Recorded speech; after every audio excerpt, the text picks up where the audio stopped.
देवरानी के हिस्से किचन और जेठानी के हिस्से घर। चलो, मैंने घर की साफ सफाई तो अच्छे से कर दी है। अब मैं थोड़ी देर आराम करने के लिए अपने कमरे में जाती हूँ। कोमोलिका ऐसा सोचकर अपने कमरे की तरफ जाने लगती है। तभी उसकी देवरानी नीलम रसोई से गंदे पैर लेकर बाहर आती है, जिससे फर्श गंदा हो जाता है। अरे, गंदे पैर यहाँ से वहाँ क्यों लेकर घूम रही हो? क्या चाहती हो तुम? अभी अभी मैंने पूरे घर की साफ सफाई की है और तुमने दोबारा से घर का फर्श खराब कर दिया। अरे जेठानी जी, अब मैं हवा में उड़कर तो नहीं जा सकती ना, मुझे पैरों के बल पर ही जाना होगा। और फिर आपने सफाई की है तो मैं क्या करूं? इसका मतलब ये नहीं कि मैं यहाँ वहाँ टहल ही नहीं सकती। बात तो सही कही है तुमने, तुम यहाँ वहाँ टहल ही नहीं सकती क्योंकि ये घर मैं साफ करती हूँ, ना कि तुम। जैसे तुम मुझे रसोई में घुसने नहीं देती हो, वैसे ही अब मैं तुम्हें यहाँ से वहाँ घर में अंदर घूमने नहीं दूंगी। जितना हक आपका इस घर के ऊपर है, उतना ही मेरा भी इस घर के ऊपर है। भूलो मत, इस घर को मेरा पति चलाता है, ना कि तुम्हारा निठल्ला पति। तुम्हारा बेरोजगार पति बस यहाँ से वहाँ काम ढूंढने के लिए निकल जाता है, लेकिन उसे आज तक कोई नौकरी नहीं मिली। देखो जेठानी जी, मेरे पति के बारे में बोलने की आपको कोई जरूरत नहीं है। आपको जो कहना है मुझे कह दीजिए। मेरे पति के बारे में मैं एक शब्द नहीं सुनूंगी। अरे देखो तो सही, आई बड़ी पति वाली। तेरा पति होने से पहले वो मेरा देवर है। और हाँ, इस घर पर तुमसे ज्यादा हक मेरा है क्योंकि मेरा पति इस घर की जिम्मेदारियों को संभाल रहा है। अरे चाहे आपका पति इस घर के खर्चों को देख रहे हो, लेकिन आपके पति और मेरे पति दोनों भाई हैं और दोनों एक समान हैं। मेरे सामने अपनी इस कैंची जैसी जुबान चलाने की जरूरत नहीं है देवरानी। देवरानी हो, देवरानी की हैसियत से ही रहो। कोमोलिका और नीलम दोनों की आवाज सुनकर उनकी सास ललिता फौरन अपने कमरे से बाहर आती है और चिल्लाकर कहती है, हे भगवान, तुम दोनों का कुछ नहीं हो सकता। अरे तुम दोनों ये हिस्से घर का काम बांट जो रखा है, और अब क्या करना चाहती हो तुम? रोजाना रसोई और घर के पीछे लड़ाई करती रहती हो। तुम दोनों को आए हुए इस घर के अंदर अभी कुछ ज्यादा समय भी नहीं हुआ है, पर लड़ ऐसे रही हो कि बरसों से रह रही हो। माँ जी, आप हमेशा मुझे ही बोलते हो, अपनी छोटी बहू को कुछ नहीं बोलती हो। बड़ी बहू, मैं सिर्फ तुझे ही नहीं, तुम दोनों को ही बोल रही हूँ। हाँ हाँ ठीक है माँ जी, मैं अपने कमरे में जा रही हूँ। जेठानी जी को समझा दीजिए कि मेरी रसोई के अंदर एक कदम भी न रखे। नीलम ऐसा कहकर अपने कमरे की तरफ चली जाती है। देख रही हो माँ कि छोटी होने के बाद भी कितने तेवर हैं इसके। तेवर तो तुम दोनों में से किसी के भी कम नहीं है। बड़ी बहू, अब तुम भी अपने कमरे में चली जाओ। ललिता अपने कमरे में चली जाती है तो कोमोलिका भी अपने कमरे में चली जाती है। लेकिन शाम को कोमोलिका को मैगी खाने का बहुत मन करता है। बहुत जोरों से भूख लग रही है, किचन में जाकर थोड़ी सी मैगी बनाती हूँ। कोमोलिका रसोई के दरवाजे के पास ही आती है कि तभी नीलम उसे रोक देती है। अरे अरे, कहाँ जा रही हो रसोई के अंदर? कितनी बार मना करा है। जेठानी जी, ये रसोई मेरी है और इस रसोई में आपको आने जाने का कोई अधिकार नहीं है। नीलम इस तरह रसोई पर रौब जमा कर दिखाती है। मुझे तुम्हारी यही आदत बिल्कुल भी पसंद नहीं है। अब तुम रसोई से बाहर आकर दिखाना, मैं तुम्हें बाहर आने ही नहीं दूंगी। कोमोलिका ऐसा कहकर लिविंग एरिया में ही बैठ जाती है, जिसके बाद नीलम अपनी मैगी बनाकर लिविंग एरिया में आती है और टीवी ऑन करती है। तुम्हारी हिम्मत कैसे हुई टीवी देखने की? ये टीवी मेरा है और मैं ही देखूंगी। ये टीवी तुम्हारा ही नहीं, मेरा भी है। कहा ना ये टीवी मेरा है और ये नहीं चलेगा इस वक्त। कोमोलिका ऐसा कहकर टीवी का स्विच ऑफ कर देती है।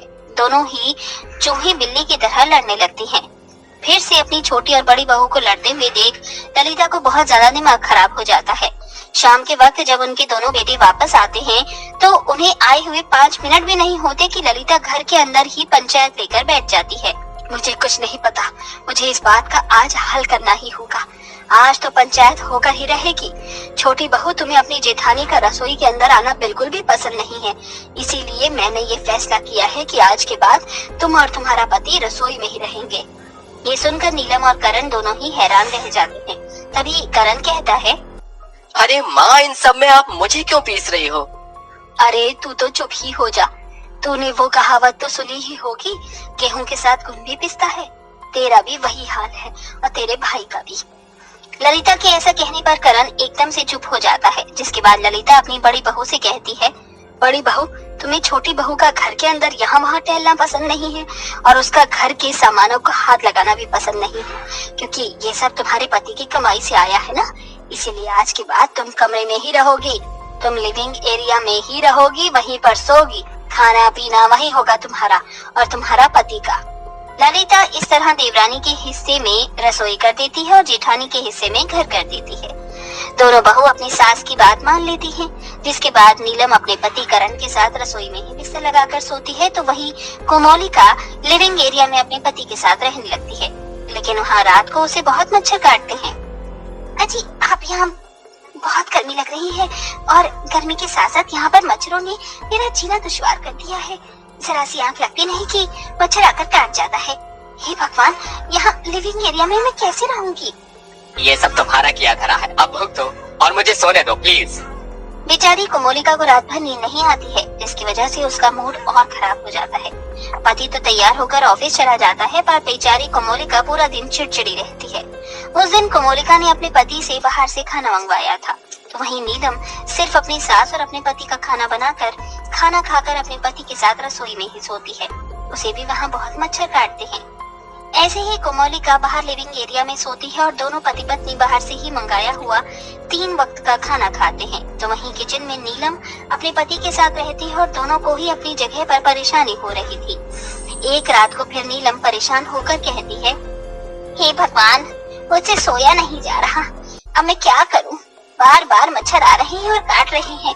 करण जी, अब तो घोड़े बेचकर सो रहे हो। करण तो नींद का दुखियारा था, वो चुपचाप सो जाता है। लेकिन वहीं उज्जवल अपनी पति कोमोलिका को गुस्सा होकर कहता है, सिर्फ और सिर्फ तुम्हारी वजह से मुझे ये सजा भुगतनी पड़ रही है। अगर तुम इतना ऐतबाजी न करती नीलम के साथ तो शायद ऐसा नहीं होता। उज्जवल ऐसा कहकर सोने की कोशिश करता है, पर बेचारा वो भी कच्ची नींद लेता है। अब रोजाना उसे लिविंग एरिया और रसोई के अंदर ही सोना पड़ता है, जिससे उन्हें बहुत सी परेशानियों का सामना करना पड़ता है। इधर अब उनके पास प्राइवेसी भी नहीं बची थी। कभी माँ जी अपने कमरे से बाहर आ जाती है तो कभी कोई। हम दोनों एक साथ तो सो भी नहीं सकते। करनी का फल भुगतो अब। इधर नीलम अपने पति से कहती है, अरे यार, इतनी महक हो रही है किचन में मसाले की, मुझसे तो सोया ही नहीं जा रहा। ऊपर से ये किचन इतना छोटा है कि आराम से सोया भी नहीं जा रहा। तुम्हें अब मसाले की महक और किचन के छोटे होने की शिकायत हो रही है? हाँ, भाभी से लड़ते वक्त तुमको ये सब याद नहीं आया कि तुम्हारे साथ ऐसा भी हो सकता है? तुम्हारे साथ साथ मुझे भी ये सजा भुगतनी पड़ रही है। अपने अपने पतियों की ऐसी बातें सुनकर नीलम और कोमोलिका दोनों उस रात अपनी गलतियों पर पछता रही थी। अगले दिन सवेरा होते ही दोनों ने पतियों की तबीयत खराब हो जाती है। डॉक्टर को बुलाया जाता है तो वो बताता है कि बाहर का खाना खाने से उज्जवल का पेट खराब हो जाता है और मच्छरों के काटने से करण को डेंगू हो जाता है, जिसके चलते देवरानी जेठानी को अपनी गलती का एहसास होता है। जेठानी जी, मुझे माफ कर दीजिए, मैंने बेकार में ही आपसे ये जिद करी कि आप रसोई में नहीं आओगी, क्योंकि सबको मेरे हाथों का खाना पसंद है। देवरानी जी, मुझे भी माफ कर दो, मैंने भी तुम्हारे साथ बहुत ही ज्यादा ज्यादती की है, तुम्हें घर के अंदर यहाँ वहाँ कहीं घूमने नहीं दिया।